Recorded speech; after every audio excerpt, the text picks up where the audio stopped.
Well, good evening, everyone. My name is Mark Murphy, and I'm thrilled to be here tonight with my co-host, Mr. Derek Varansky. Derek is our Director of Curriculum and Instruction and Federal Programs here for Tuskegee Valley Schools. So thank you so much for joining us. Our purpose tonight is to discuss the draft Safe Start planning document for the start of the 2020-21 school year. I want to emphasize a couple things just right out of the gate as we start. First of all, thank you for tuning in. I know that as a parent, as a member of our community, you are definitely interested. Our students are interested, our staff is interested, and our community is interested to know, well, what is Tuskegee Valley thinking? What is this plan going to look like? And those kinds of things. So thank you for joining us. Secondly, I want to emphasize that this document and the things that I'm going to be sharing tonight are in draft form. I want to emphasize that. It is in draft form still, pending Board of Education approval. And as of right now, it will be my recommendation to take this plan as it continues to change almost daily. And you'll see a couple evidences of that here in a little bit. But my plan is to take this to our Board of Education at its regular special board meeting on Monday, July 27th at 8 a.m. So this is the Safe Start Planning Guide for 2020-21. You should see some slides up in the background on your screen as well. So a couple things. Due to COVID-19, 100% of this document is subject to change, and I would emphasize quickly. Secondly, I just want to share that with you that this document, none of this has been formulated in a vacuum. It has been thoroughly there's been a lot of thoroughness, there's been a lot of meeting, there's been a lot of time and reflection and collaboration and consultation. So it has been formulated obviously in accordance with and support from Governor DeWine's office, the Department of Health, the Ohio Department of Education, the Tuscarawas County Health Department, and our staff, our board, our administrators, you as parents through surveys, and as well, I mentioned staff as well, through meetings and surveys. So we're just going to go ahead and dive in. If you've got questions along the way, you are certainly welcome to post those questions or comments or recommendations. If you have them, you're welcome to post those in the YouTube chat box. And then Mr. Varansky is going to be monitoring that, and towards the end, or if it's fitting, feel free to just jump in. If it's fitting at the time, just interrupt me and we'll address it then. We'll certainly address questions at the end, and we'll make ourselves available as long as we need to at the end. And no question, just please understand, no question is off limits. We've done our very best to be thorough and to consider everything. But part of the reason for doing this is to share and seek additional, your questions will drive themes, and those themes then help drive decisions. So let me start off with our priorities. Our priorities, first and foremost, especially in this situation, is safety. Safety of our students, safety of our staff. Safety has always been a top priority for the district, but you'll notice that in this particular case, safety is the top priority.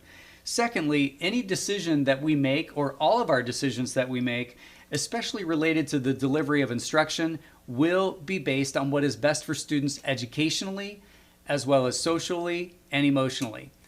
We're concerned not just about the academics. Obviously, we are a public school, and that matters most. But we want to be very mindful of the effects of and what our plans mean for students in their entirety as the whole person. And thirdly, any form of remote learning, if it's necessary, whether that's in the form of a hybrid mode or a full remote mode, if necessary, we will do our very best to design that based on family groups. Of course, that really speaks to the hybrid model only. So those are our top driving priorities. Now, as far as guiding principles, now I've only brought a few documents with me. I have a huge green folder with everything, but some top guiding principles. Where are we getting our information and guidance from? The first one is from the Ohio K-12 schools guidance, prevention and guidance for Ohio's K-12 schools from the Department of Health. This is the Ohio Department of Health. So we have a document from the Department of Health. We then have the Ohio Public Health Advisory System that was released a couple weeks ago, where each of our counties is then, based on 7 indicators, given a color system, and each color represents a certain information. And we will discuss that later. Our goal was to prevent confusion. Our goal was to align any of our plans in conjunction with this color-coded system. We did not feel it would be appropriate to add, at least for us, to add an additional color scheme or anything else confusing.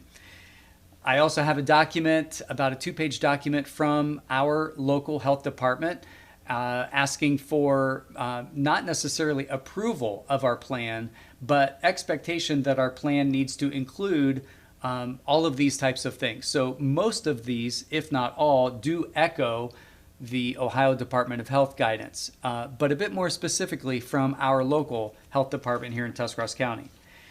And then, of course, we also have at the Department of Education, the Ohio Department of Education's Reset and Restart document, which is loaded with important information to help us drive academic decisions, but also emphasizing repeatedly the expectation that school districts are to adhere to the guidance expectations that are outlined in this document by the Ohio Department of Health.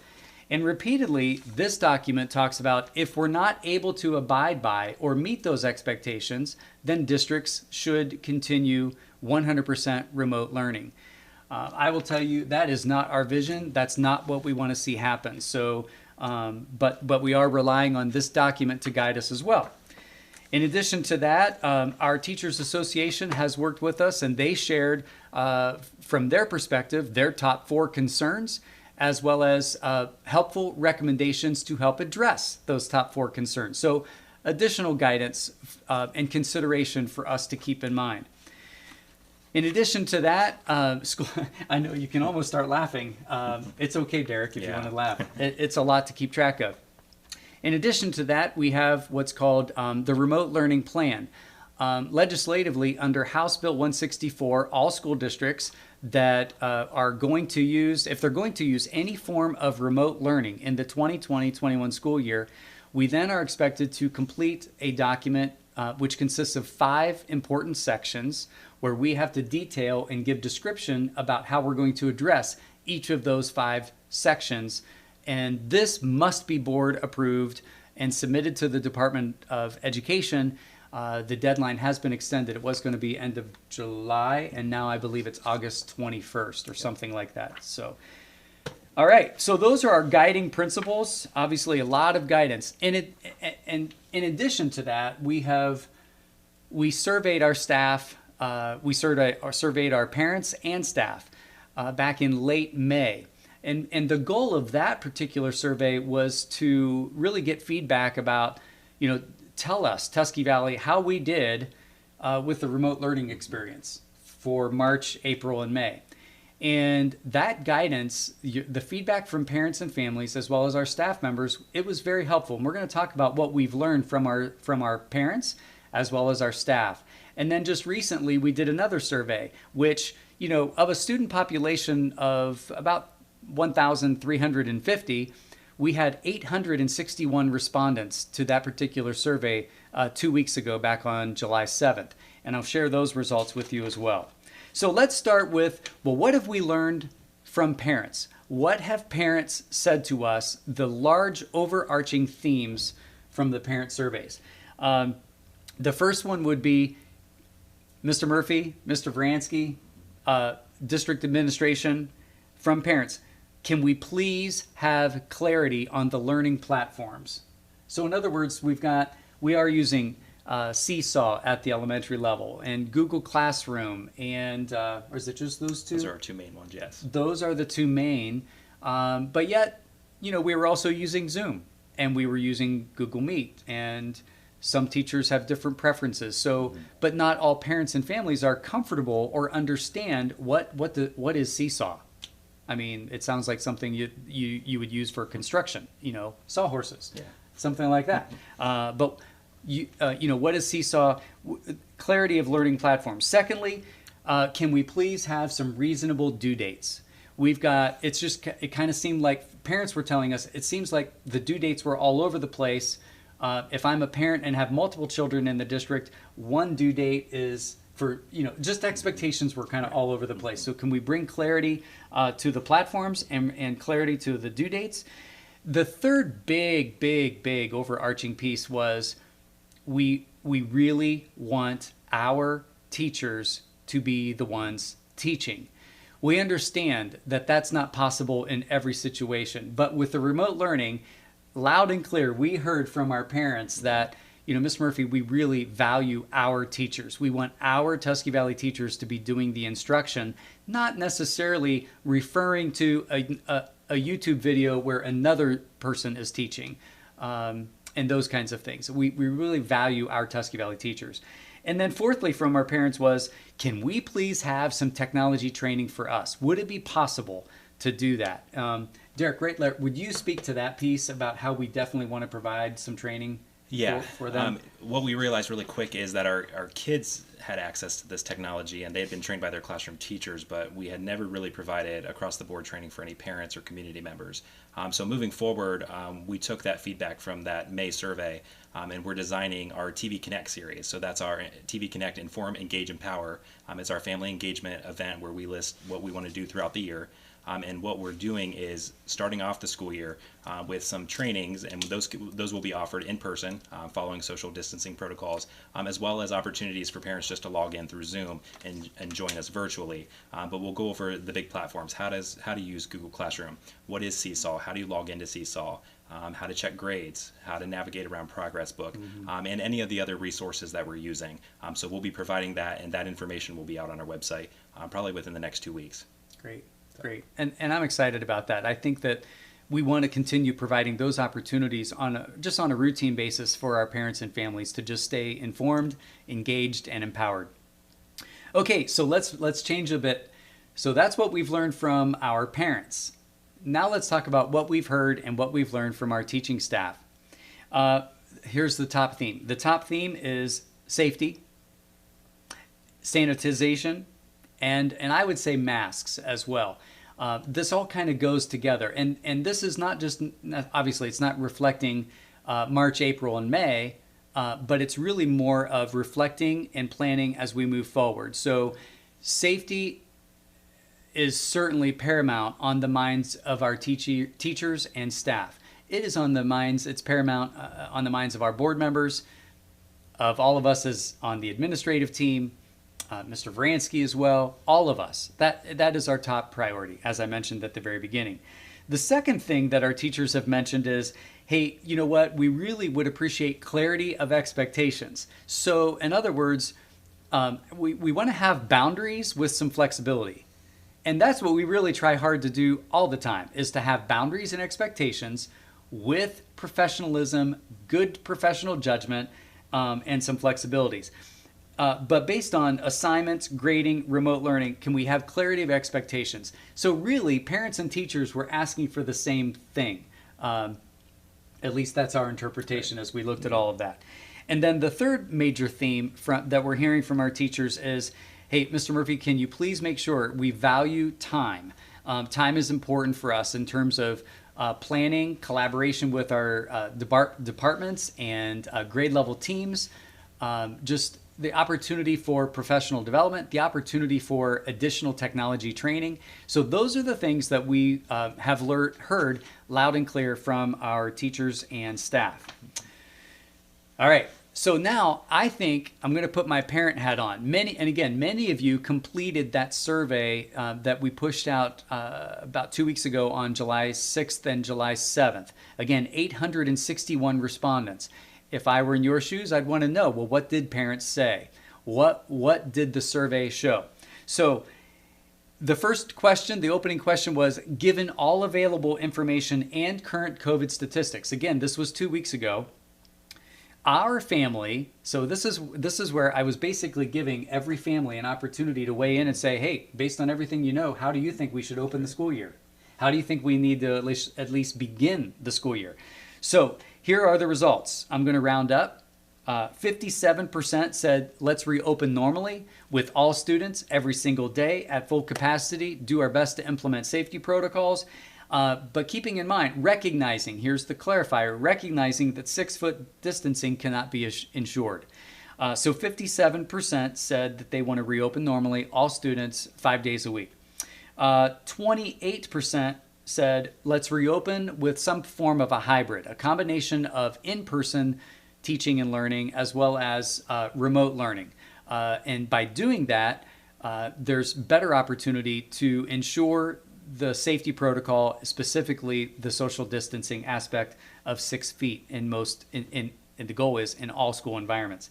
And then lastly, 15% of our parents said, hey, you know what? The safest thing for us to do is remain shut down, if you will. I mean, school has always been open, but the school buildings have been closed. And 15% have said, hey, let's keep the buildings closed and let's maintain the remote instruction.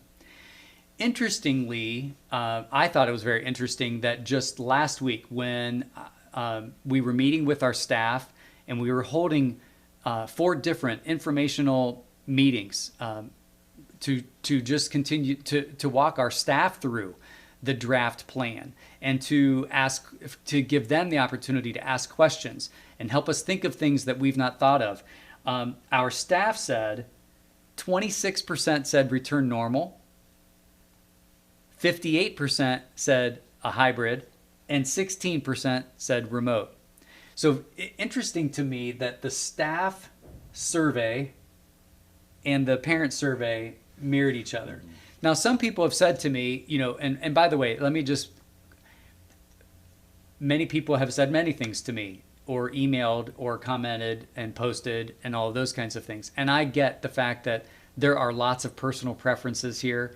There are lots of opinions. We're getting a ton of guidance and or mandates that we may or may not agree to or agree with and that kind of thing. But interestingly, these survey results lined up. Now, a friend of mine, a colleague of mine said, hey, Mr. Murphy, if 57% said that they want full operations, full normal, full capacity return, hey, that's your majority. So that's what you need to go with. Well, I could look at it that way. But again, there's a whole lot more that I need to consider. So this is a part of it. And the other thing, Derek, that I found interesting is that based on what I was hearing or based on what I was reading with posts, I really felt like that question, that response would have been like 75, 80, or 85%. Right.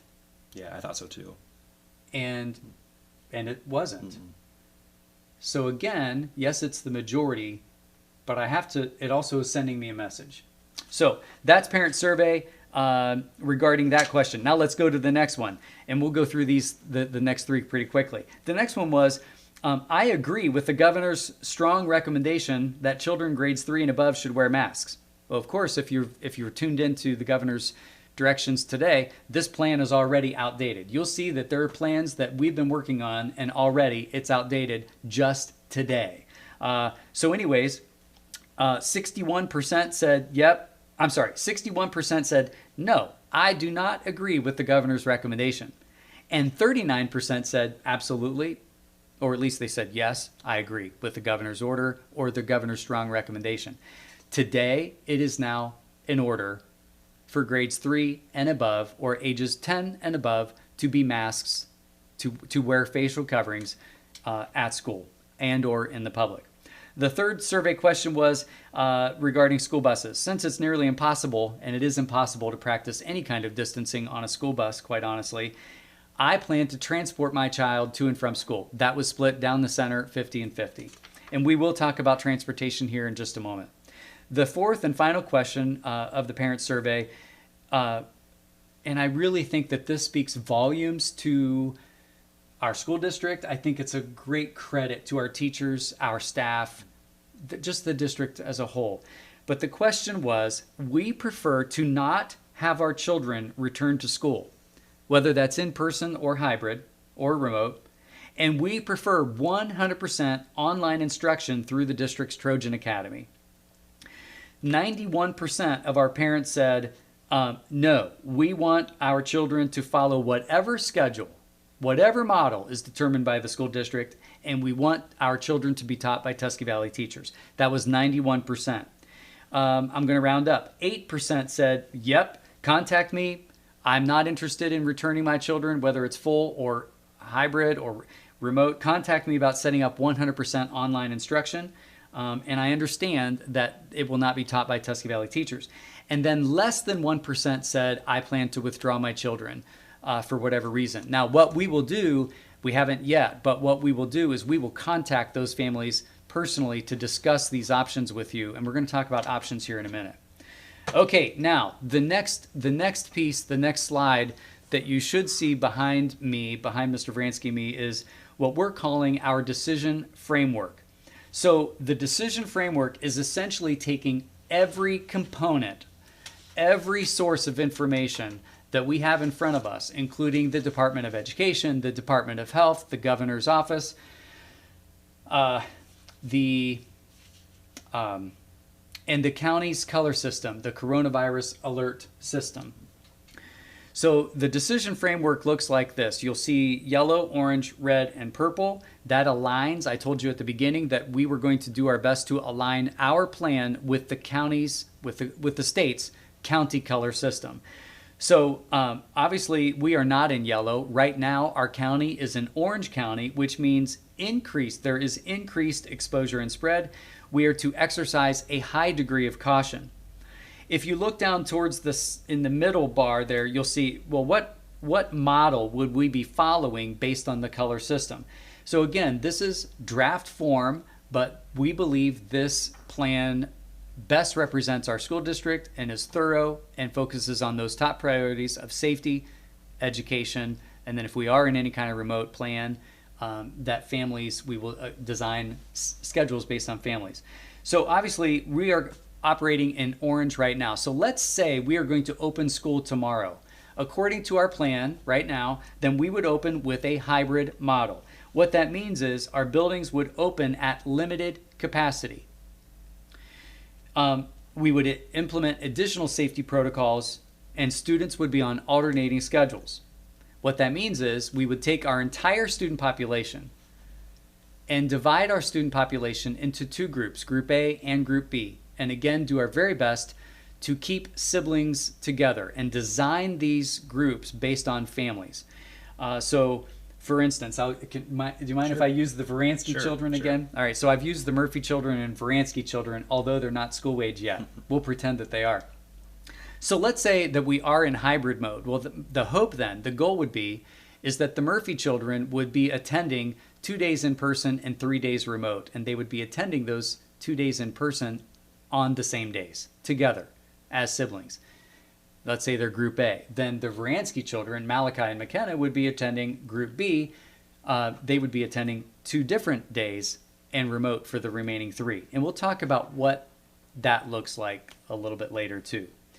At the very bottom, you'll see other implications. Of course, 6-foot social distance is our goal and objective in all school environments.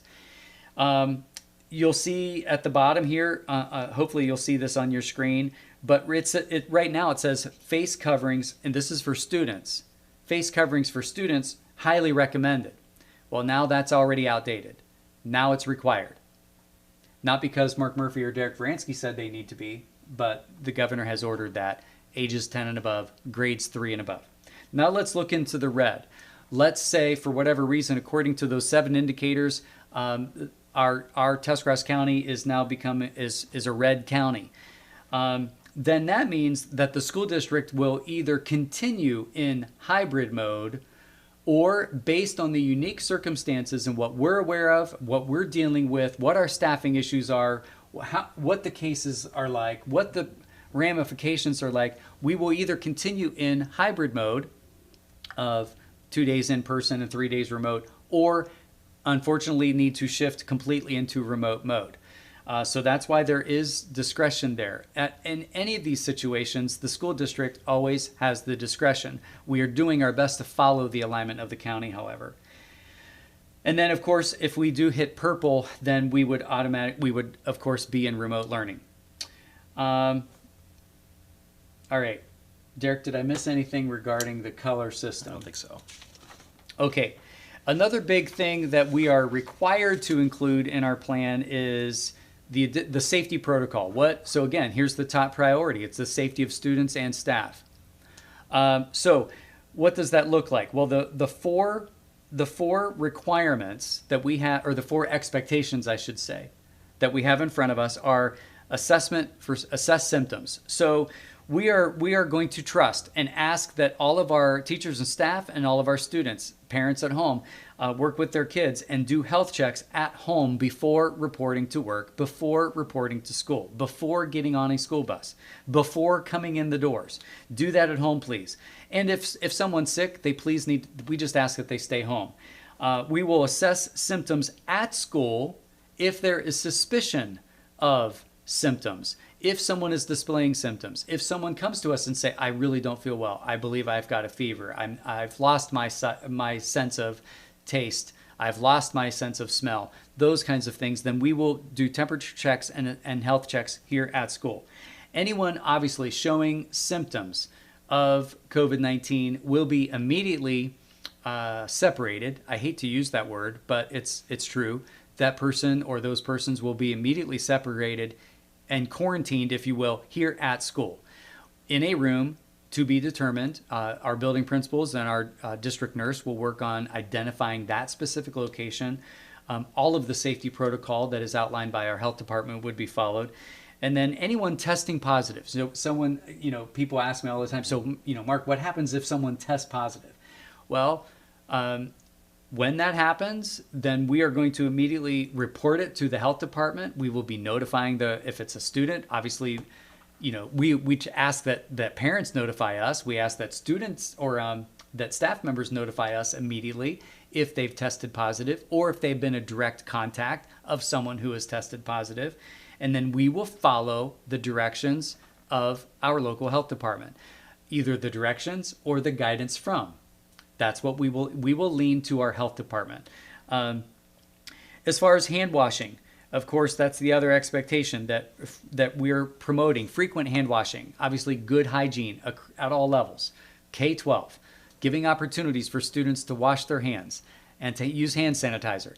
Hand sanitizer, by the way, will be available and expected to be used as students enter the school bus, as students enter the building, as students enter a classroom, and if students leave a classroom for whatever reason and re-enter the classroom, they will be expected to use hand sanitizer. Of course, again, the frequent hand washing is emphasized. As far as cleaning and sanitizing, of course, this is in addition to everything that we normally do, but we will use increased sanitization of all surfaces and spaces. And I've already talked about the use of hand sanitizer. The district is in the process of purchasing additional sanitization equipment. Some of it is rather expensive, but we believe it is the right thing to do. We're looking at these, we're not looking, they've been ordered. They're called misters or foggers. That's called electrostatic sprayers. So I don't know exactly how it works, but you spray it, and it somehow attracts itself to the microbes on the surface or below the surface, around the surface. It's not just the top of surfaces. So we know that hands go lots of places. So it will go to those locations and kill the bacteria. And then the fourth expectation is the social or physical distancing. Again, the goal is 6-foot distancing in all environments. This leads me to this. I'm going to just go off the record here, okay. Or not off the record, but off the script here just a tad, Derek. People have said to me, Mark, there are districts that have begun to release their plans. So why would we be looking at a hybrid mode, perhaps in the color orange? Why wouldn't we wait for hybrid mode when it's red? Why don't we wait? Well, I'll just be very candid with you. As your superintendent and the one that is responsible for everything that happens in this district, I feel the weight and responsibility of making sure that I adhere to the guidance documents and the expectations that have been set forth on our behalf or for us. when these documents talk about adhering to the expectations, meaning 6-foot distancing, I mean, I know that the governor gave one clear requirement and outlined 4 expectations. But throughout all of these documents, it talks about the need for districts to adhere to the expectations outlined. So we believe that the safest, most educationally sound, and the right thing to do, given everything that we have before us, again, looking at that decision framework, if it's orange or red, we're in hybrid mode, but always with the discretion of what's best and right for Tusky Valley students and staff. Okay, so now let's flip to the next slide. The requirement. Face covering policy is a requirement. So again, bits and pieces of this slide right here is already outdated as a result of the governor's announcement earlier today. First of all school employees will wear face coverings. We will be providing face masks and face shields for every employee to be used they can use whatever they'd like at their discretion. They may have their own favorite face covering. That's fine. They can wear that. All students grades 3 and above are now going to be required to wear face coverings. The district will provide face masks for children that need them and don't have them. But it is now a requirement. Children are certainly welcome to wear something that they would like to wear that's comfortable for them. It can be a face shield. It can be a face mask. I would prefer not a t-shirt wrapped around your head. Common sense, good judgment. The other thing is it needs to be school appropriate. We're going to follow the code of conduct and the parent-student handbook. So making sure that it's appropriate for the school setting. Bus riders. We have decided as of right now, and again, subject to change, but as of right now, our bus riders grades 10 and above, grades 3 and above, will be required to wear a face mask on the bus. Again, as students enter the bus, they will use hand sanitizer, and if they don't have a face covering, one will be given to them. The next question people want to ask me is, well, Mr. Murphy, what are you going to do when they don't? What's the bus driver going to do? Is the bus driver just going to kick the kid off? No, that's not our goal. Our obligation is to transport children to and from school. It's also a privilege for students. It is a privilege, which means if a child or parents of children choose not to follow the directions that are outlined, then that privilege may or may not exist. So it's just something to keep in mind. Our goal is to transport children safely. The next couple bullet points are really, in my opinion, good judgment. It's just good practice, good judgment. We believe that once students and staff members are in their classroom, they're in their designated space, their work area, their office, whatever, and you'd like to take a mask break and you're properly distanced, you're already 6 foot apart, then please take your mask off. If you would like to, you're welcome to, if you are maintaining proper distance. Here is the district's expectation. If my feet are moving or your feet are moving in and around buildings, in the hallways, in and out of classrooms, in and out of offices, then face coverings need to be on. Obviously required for all employees, and now required for grades 3 and above. We do recommend, by the way, if the children at the primary age, pre-K, preschool, and grades 2, up to grade 2, if they're able to wear masks, we would recommend. That is our recommendation. And again, we would obviously encourage folks to wear them, especially when that 6 foot distancing is not possible. And the thing I keep saying is, you know what, Derek, if you and I are properly spaced, and then feel free to take the mask off. If you're more comfortable wearing it, that's fine too. I respect that. I respect that. Right. But let's be mindful of our space. If I were to get up out of my chair right now and approach Mr. Varansky, it would be disrespectful, rude, and unhealthy and unsanitary at this time to approach him closer than I am now without a face covering on. So it's just situational awareness. Where am I in comparison to whom I'm speaking with, individual or group of people? So just some things to keep in mind. Okay, so now as a parent, if I'm looking at, well, so Mark, talk with me about what is a hybrid? What does the hybrid really look like? So again, we talked about taking our entire student population and dividing that in half. The reason for dividing our population in half is so that our teachers in every classroom are not looking at 20 or 25 students in a room. They're looking at half of that in a room so that you can, it's not perfect. It won't be perfect, but it is more, we are able to more properly socially distance when you have half of your student population in the building at one time. So again, we would look at Group A. Students in Group A would be in person Monday and Tuesday, and remote learning Wednesday, Thursday, Friday. Students assigned to Group B by sibling group, family group, would be in person Wednesday and Thursday, and have remote learning on Friday, Monday, and Tuesday. Now, we understand that every family is different. Every parent, every couple as parents have differing thoughts, opinions, beliefs, political leanings. I get that, and we respect that. What we have outlined is what we believe is the safest, most robust, most thorough plan for Tuscarawas Valley Local Schools.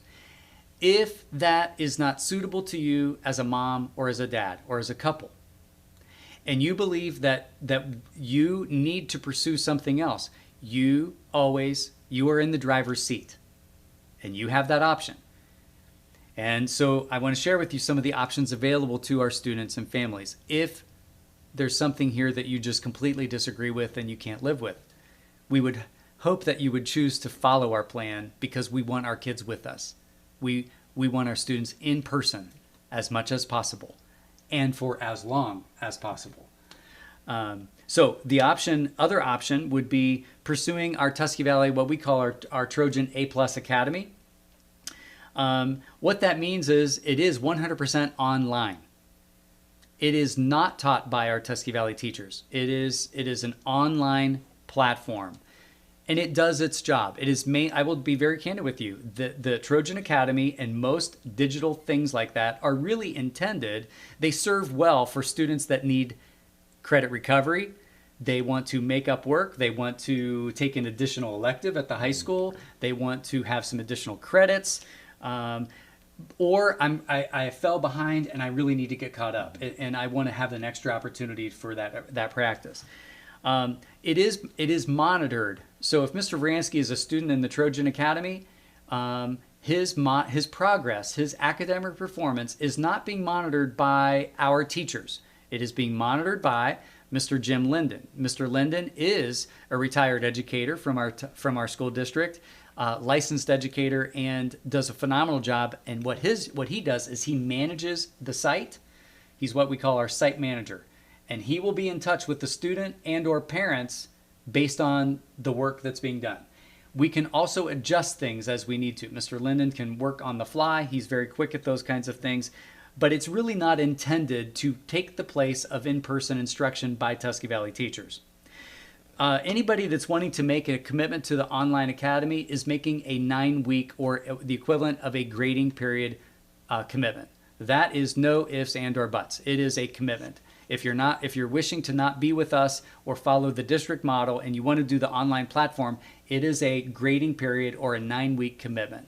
That is only fair to your child, as well as to our classroom teachers and Mr. Linden. And it just makes for some continuity and consistency with our planning. The benefit of choosing the A+ Academy is that the student or students they remain a full-fledged Tusky Valley student. So that's a benefit. The other two options would be homeschooling. That means I'm withdrawing my son or daughter from Tusky Valley Local Schools, and as the parent, am going to become the teacher, or my wife is going to become the teacher, and then that's when I withdraw from Tusky Valley and I fill out an application through the East Central Ohio Educational Service Center in New Philadelphia, and then your curriculum is approved, and then you become the teacher. The other option would be, again, this is not what we choose, this is not what we would desire, but obviously the parent is the driver here. A parent could decide, hey, I'm going to withdraw my son or daughter from Tusky Valley, and I'm going to enroll them in a community school or some other digital school online. And if you're interested in any of those things, well, again, we will be reaching out to those parents that said, hey, I'm interested in the academy, or I may be withdrawing. We will follow up with you personally over these next couple weeks to make sure that that's what you want to do. But anybody that has questions about that, we welcome that. Call us. Right. And then we'll walk you through that in more detail. Yeah. Mr. Murphy, if you don't mind, there's been several questions that have come through. Great. Several of those have been about, can parents choose 100% remote? So we've addressed that a little bit. And again, if that's something that you're interested in, or if you have questions, you can get a hold of us at any time.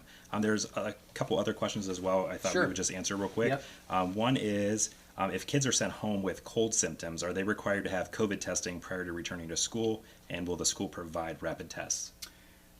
Great question as far as will the school provide rapid tests. As of right now, I have no idea. We don't have those.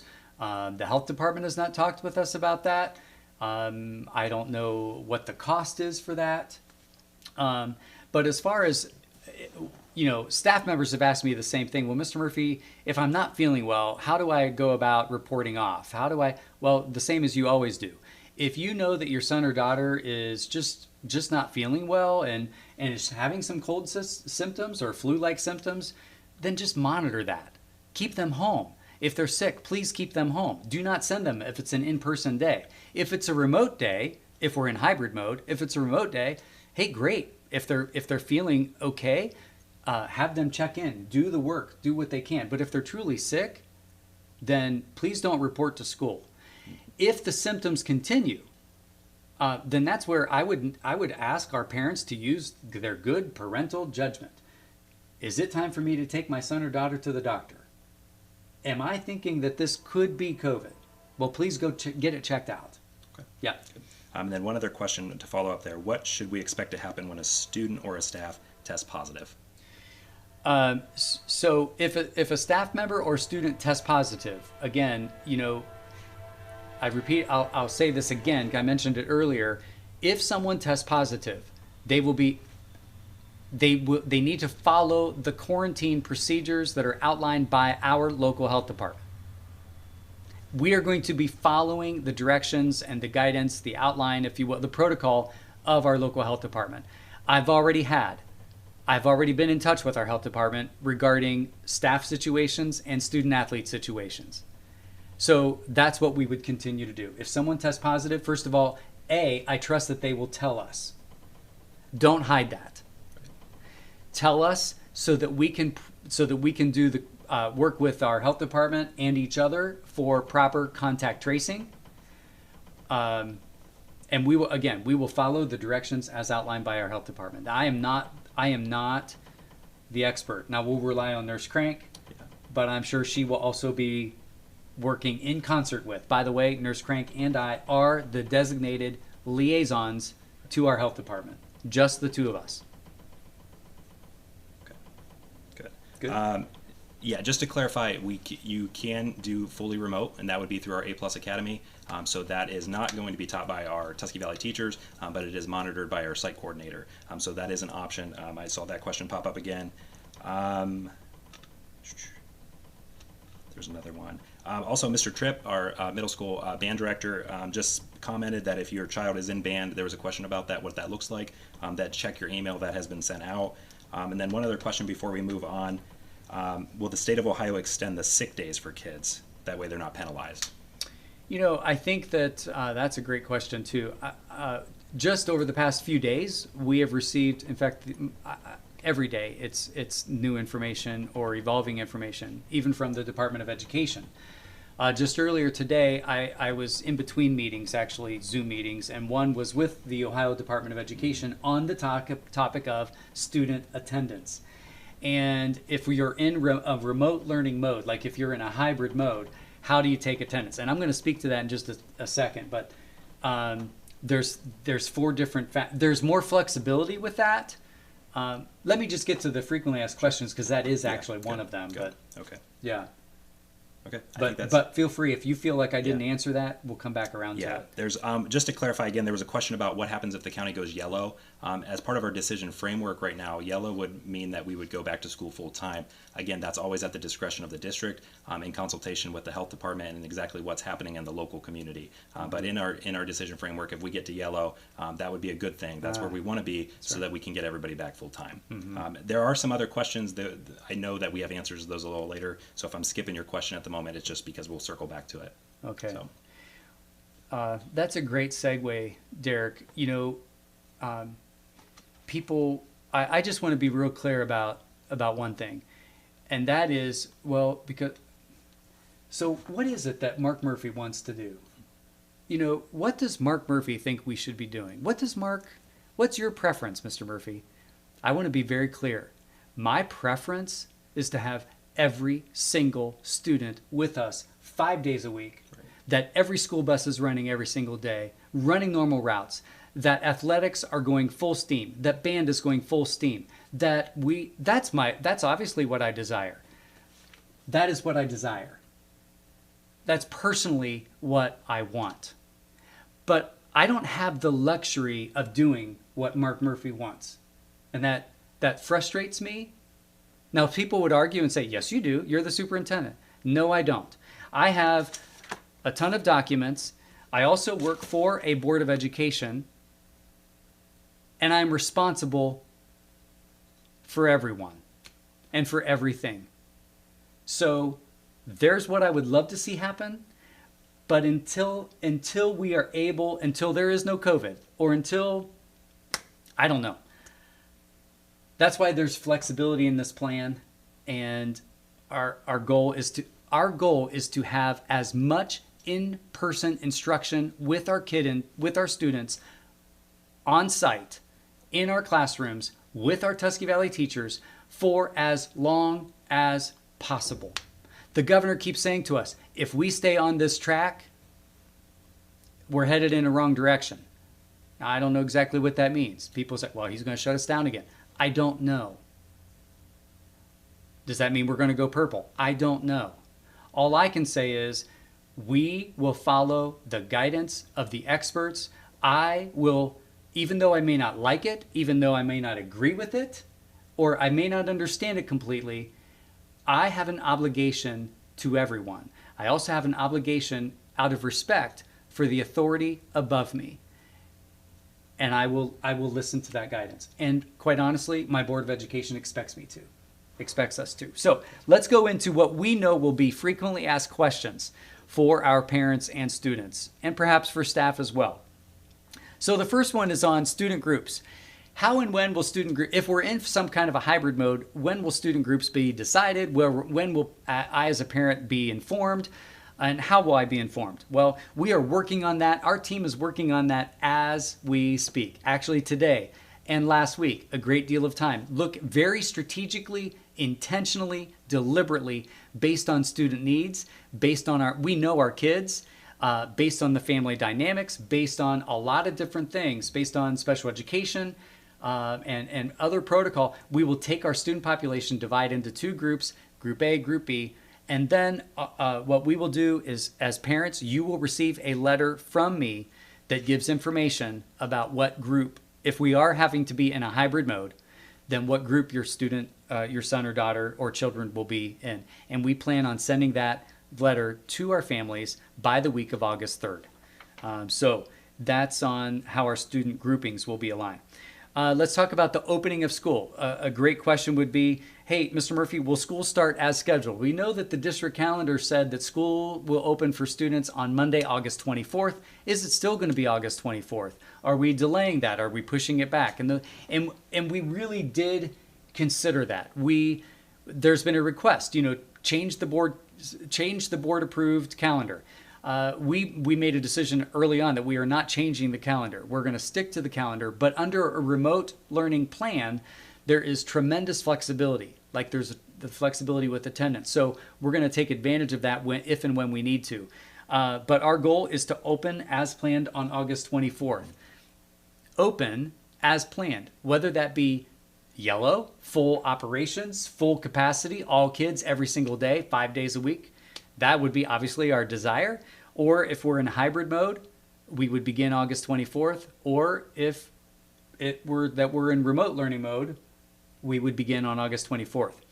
The follow-up question to that is, if I'm a teacher or staff member, will teachers have extra time for planning and training? We mentioned earlier on about time is something that our teachers value and want more of, and obviously we all do.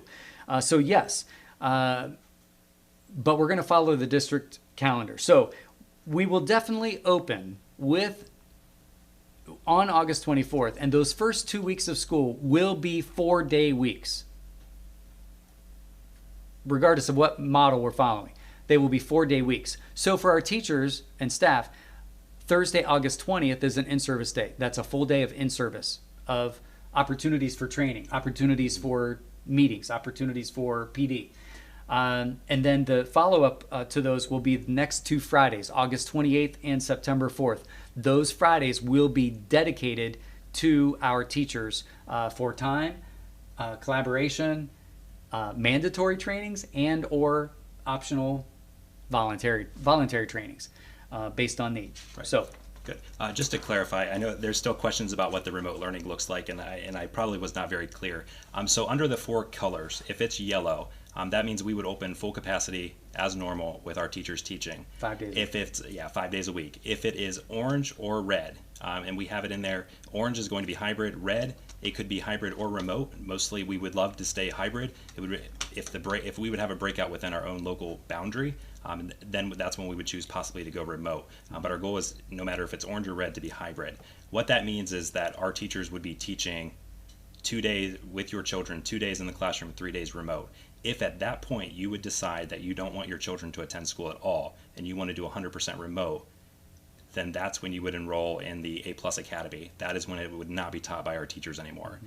If the district moves to a completely remote setup, so if we are in that red phase and it's because we have a big breakout or there's more cases within our local community, if it's then, or if the district or if the county moves to purple and the district decides as a whole that we're going fully remote, then our teachers would still continue to be the teacher of record. Right. Your child would stay enrolled in the same classes.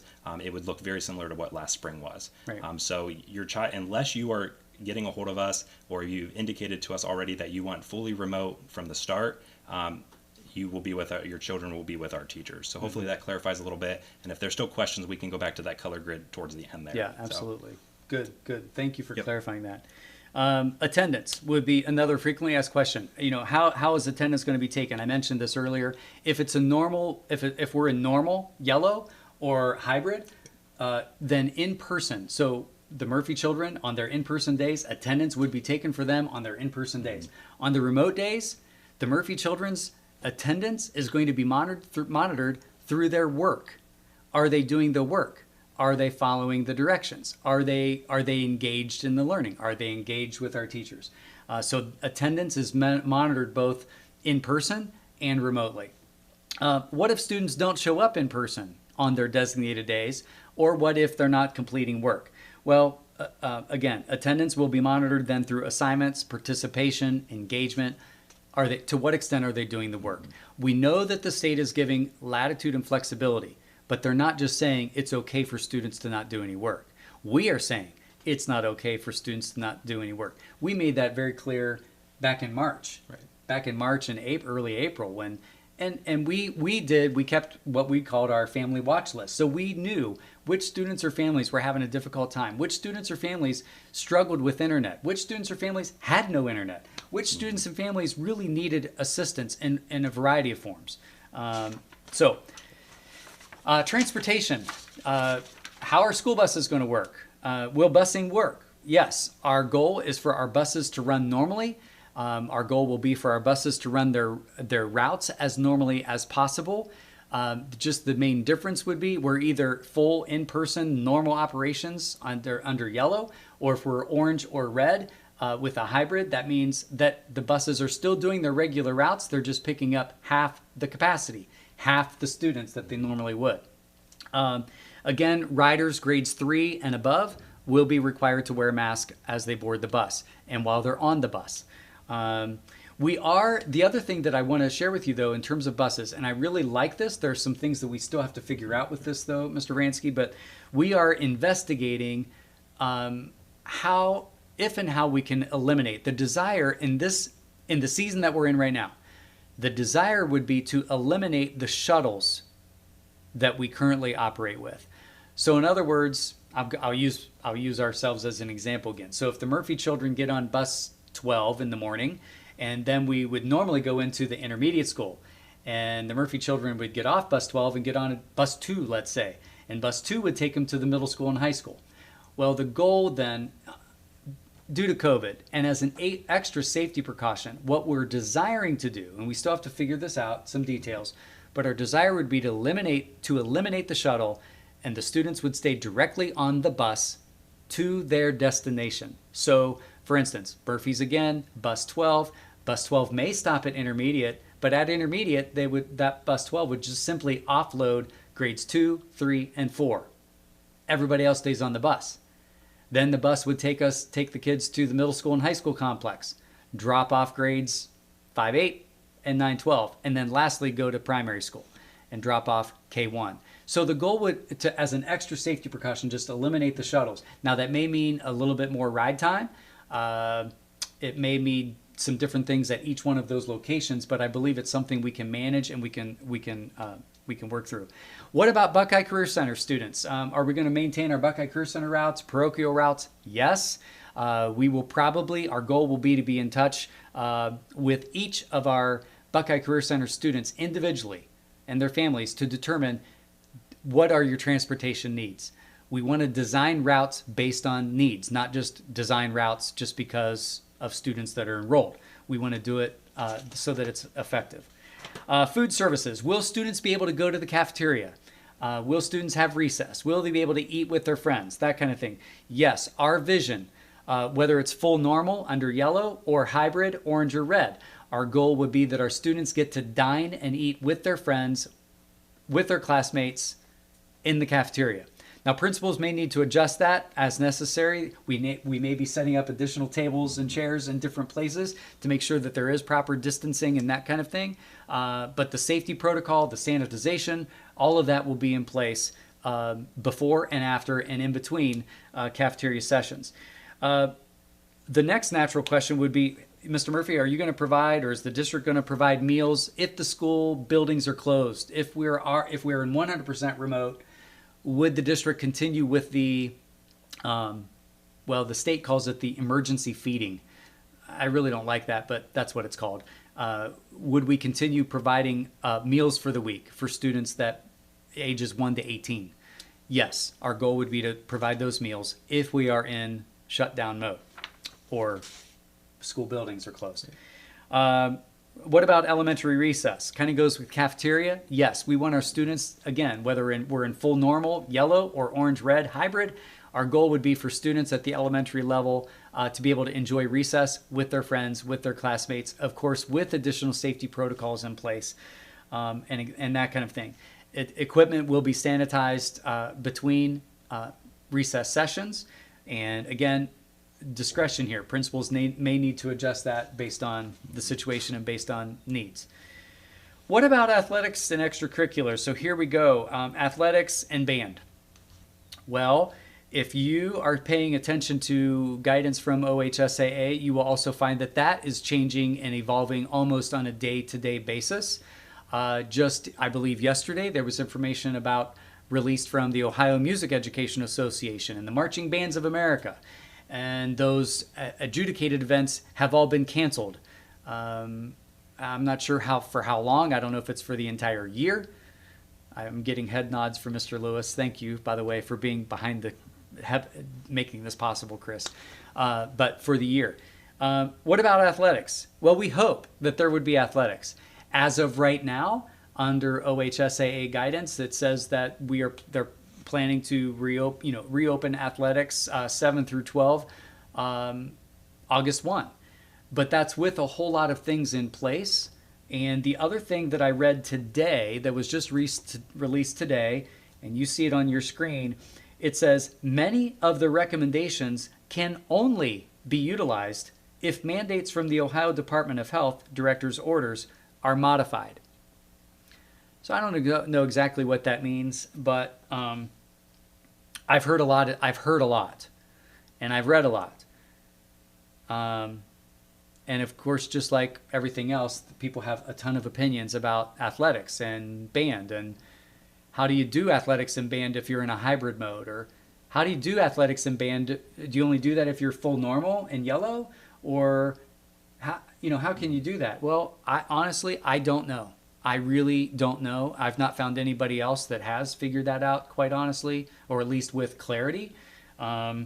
So what about band? Yep, we hope so. And I know Mr. Tripp and Ms. Gensley are planning to begin camp, I believe, next week. So we will follow, again, guidance from Ohio Music Education Association, as well as any kind of orders that are coming from the Department of Health or the governor's office. Mr. Murphy, on that note, there was one question if we will have indoor sports. Meaning like winter? Yeah, I'm not sure. It just says, will we have indoor sports? Well, we don't have any indoor sports unless we're talking about like the winter season, if I'm understanding correctly. Yeah. So I would say to be determined. My goodness, it's hard to figure out what's going to happen.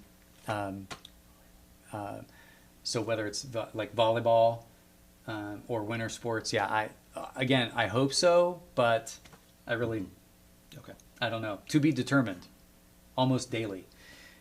Okay, supply. We're almost done here. Supply lists. When will school supply lists be provided?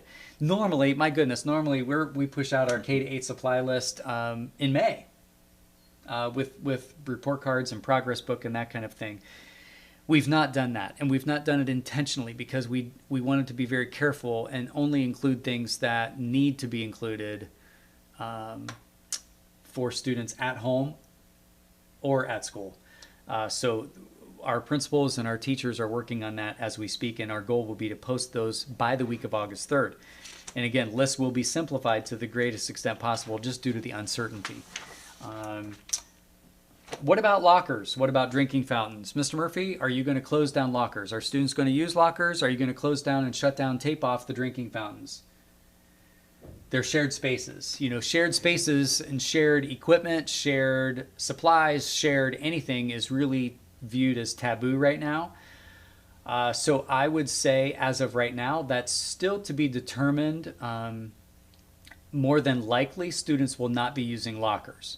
More than likely, students will not be using cubbies at the elementary level. If they are, it would be individual. It will not be shared. In most cases, in most of our buildings, we have ample lockers for every student. So perhaps lockers will be used.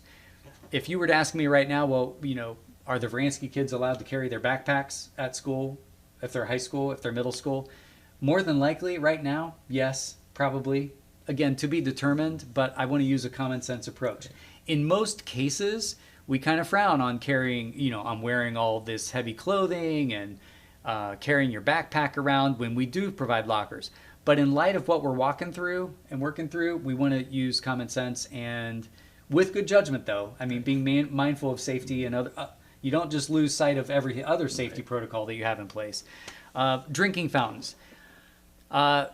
More than likely, drinking fountains will not be permitted. We do have, in some of our locations, we have bottle fillers. I certainly don't think there's any problem with bottle fillers because they're not touching anything.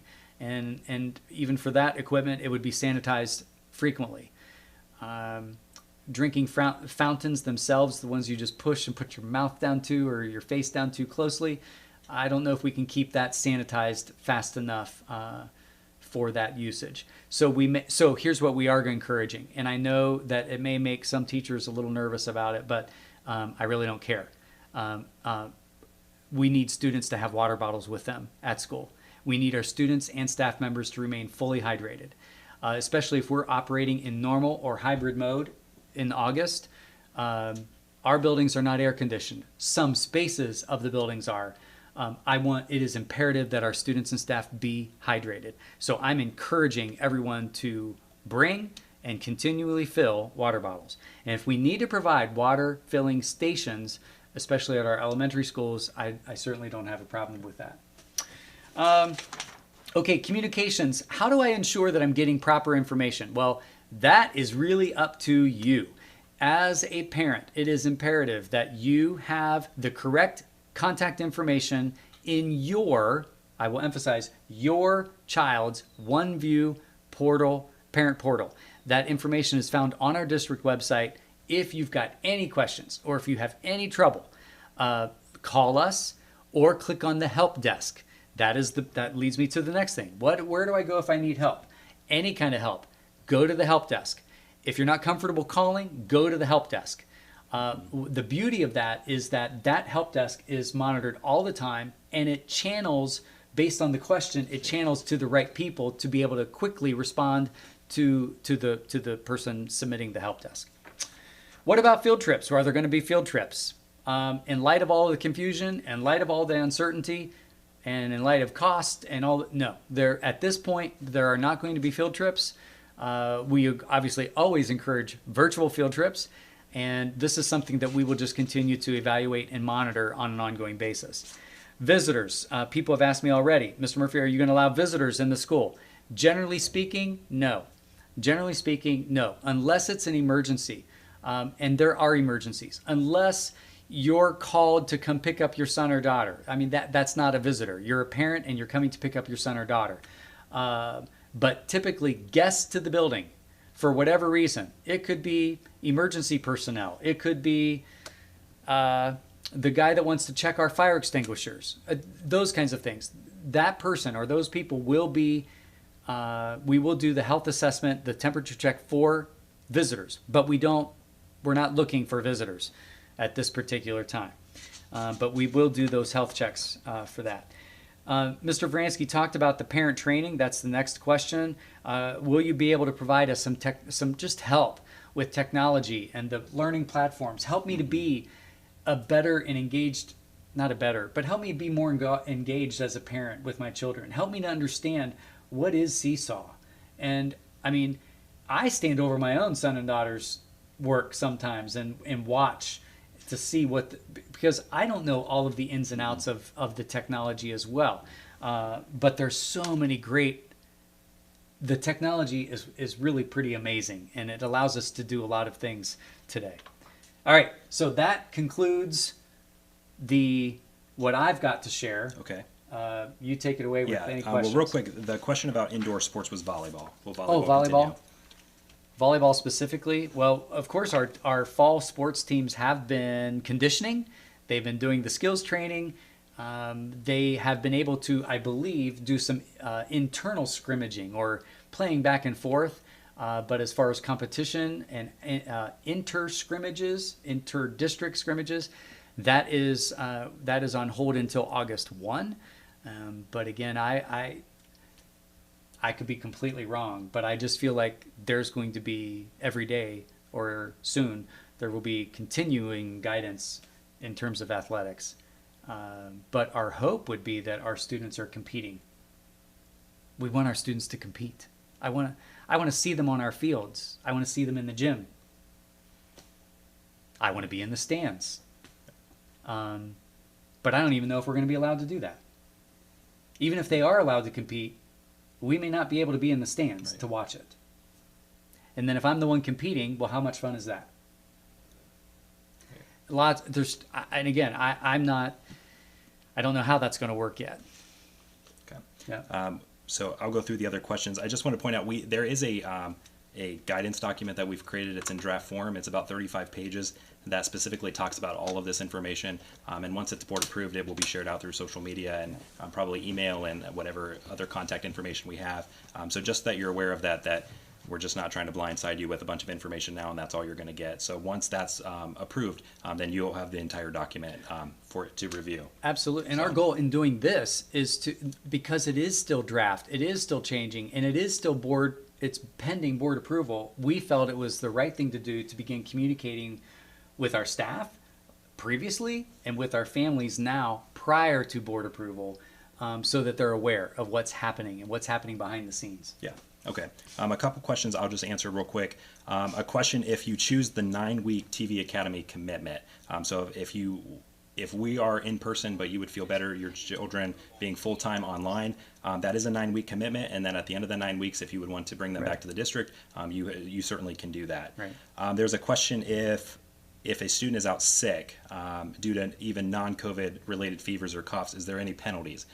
No, as long as students are still doing completing their work and all of that, then that's okay. We certainly understand that, and we're going to be more cautious and more flexible around that. Now, if students are completely not showing up and we have no communication from parents, or there's no work being completed, and then that'll be a different story. There's a question, will students with disabilities which are exempt from mask wearing under the governor's orders need any kind of official certification for this exemption? Wow, that's a great question. I don't know off the top of my head, but I would certainly want, if you're a parent of a special needs child that does qualify for one of the exemptions or through the IEP, then first of all, we should probably know that on our own. But if it's something that we're not aware of, then please work with Mrs. Wells, our special education coordinator, and or the intervention specialist to bring that to our attention, and then we will work through that. We understand that there are some folks that they're going to meet that exemption checklist, whether they're a child or an adult. I get that. And I didn't review all of those exemptions. Right. But the exemptions do exist. All you have to do is Google it. Ohio face covering exemptions, and you'll get the information there. Sure. Yep. Okay, another question. Will students travel to classes, or will they stay in the same room each day? I can answer that. K to 3, those are self-contained classes anyway, so those students will stay in their classroom. When they have specials in person, they will, again, it'll be based on the specials class and the room. For example, our music room at our intermediate school is pretty small, so music may take place in the child's regular classroom. Art, STEAM, they may go to the STEAM room for that. So we're going to try to get them out of the classroom as much as possible. Right. Grades 4 through 12, which switch classes, they will continue to switch classes as they normally would. We don't want this to feel like a prison or feel like they're secluded to one room all day. So we're going to try to, when they're in person, we're going to try to maintain a normal schedule for them. Yeah. Great question about outdoor learning. Yes, absolutely. When teachers are able to take kids outside, several of our teachers do already. Yep. One of the good things about being a rural school district, we have lots of land that we can take kids out on. So again, teachers have that option as well. The question, how will groups be chosen? I'm assuming that's the group A and B. I'm not sure if there's a specific way we're doing that.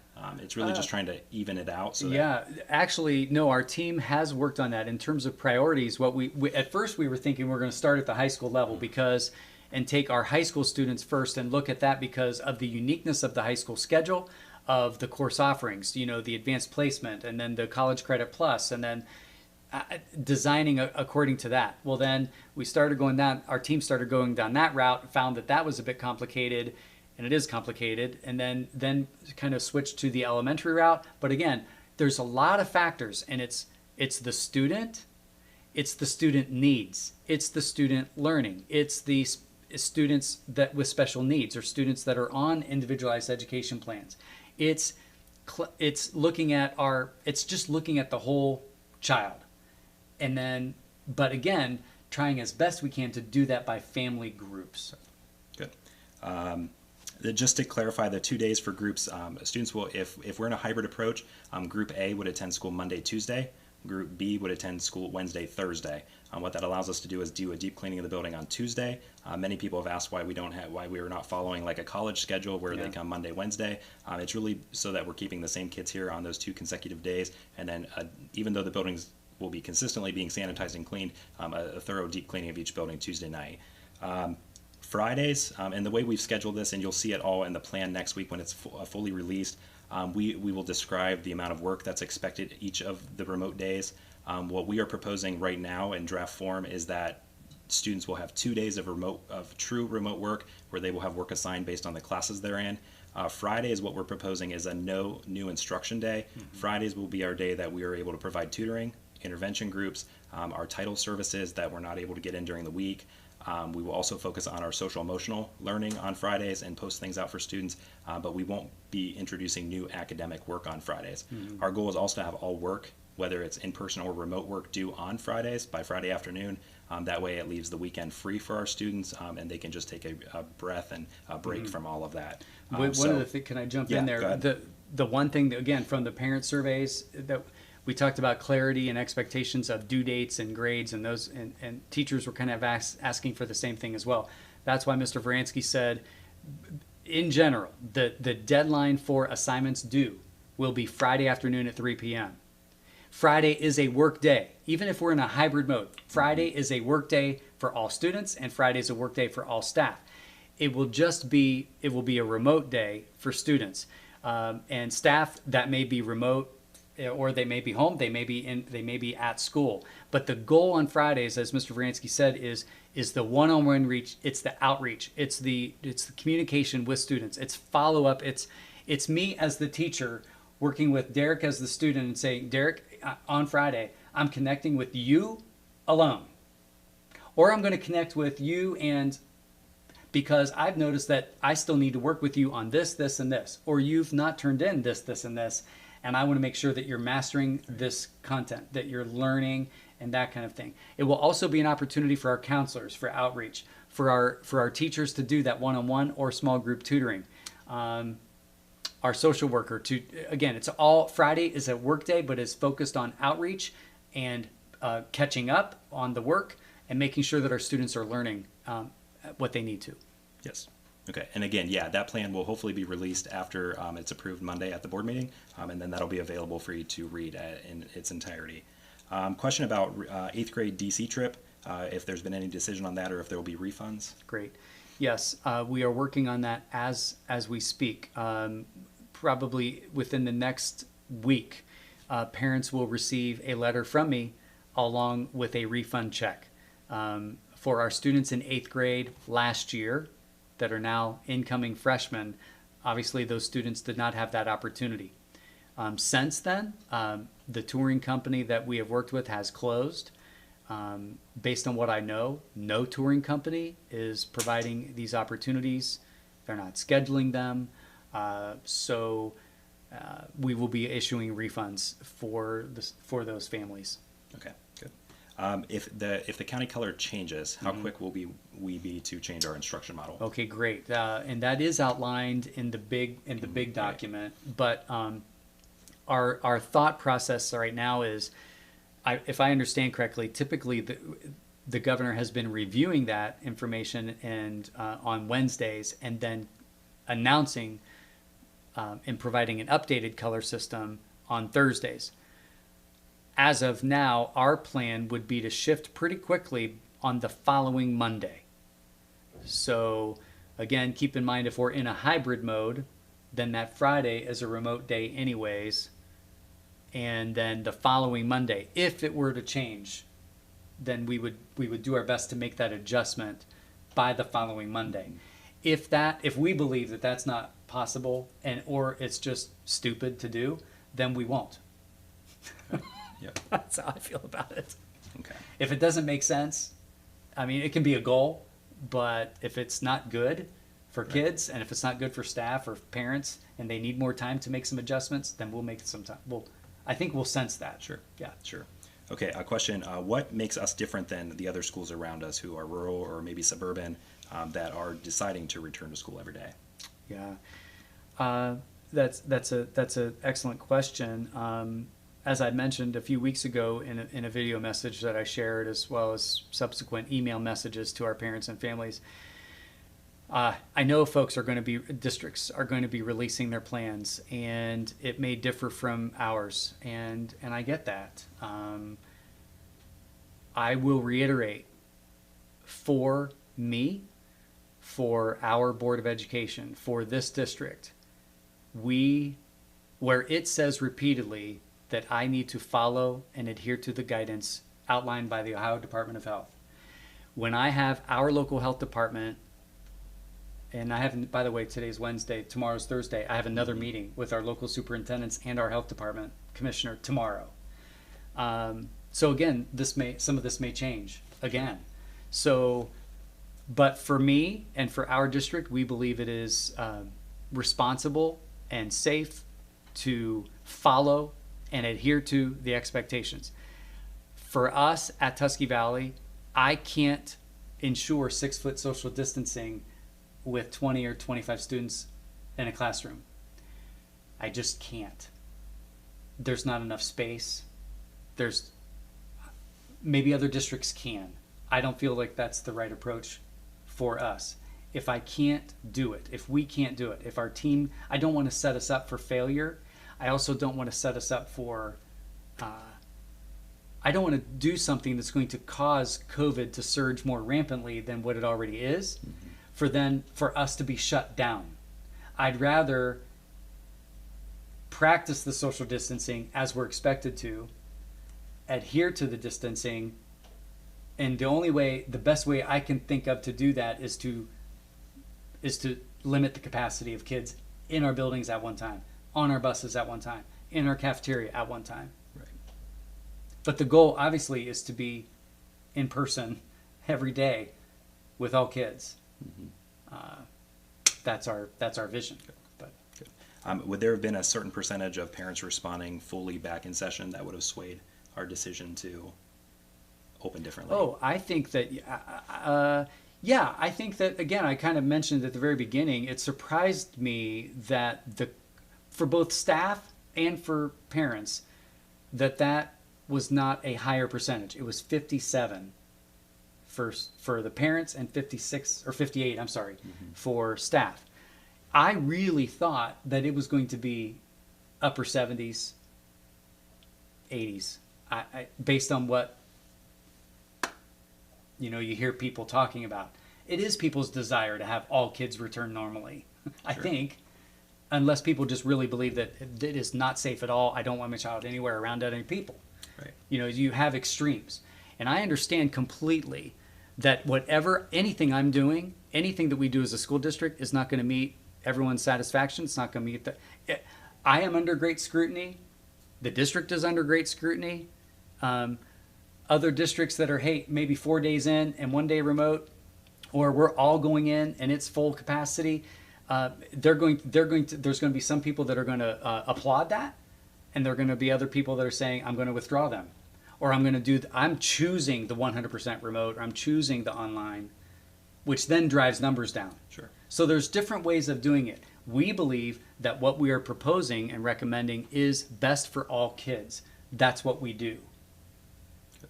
Okay. As a follow-up to that, why are non-COVID mental and physical health issues of children not being in the classroom every day not given as much weight as COVID-related risks? Okay, ask that again, please.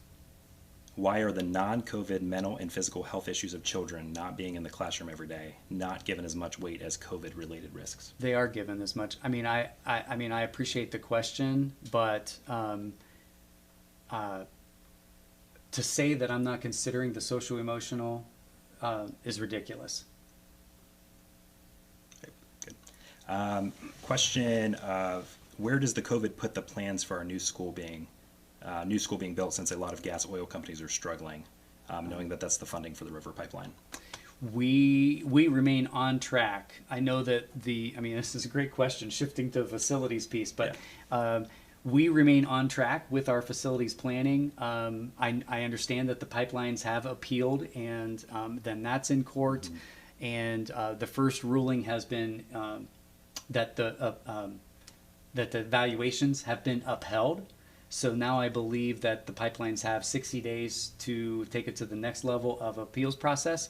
But we remain on track. Just earlier today was in a Zoom meeting, in person and Zoom combination with Hammond Construction and Lesko Associates and our board representation and the state to talk about where we are on our timeline and that kind of thing. Our timeline has shifted back a little bit.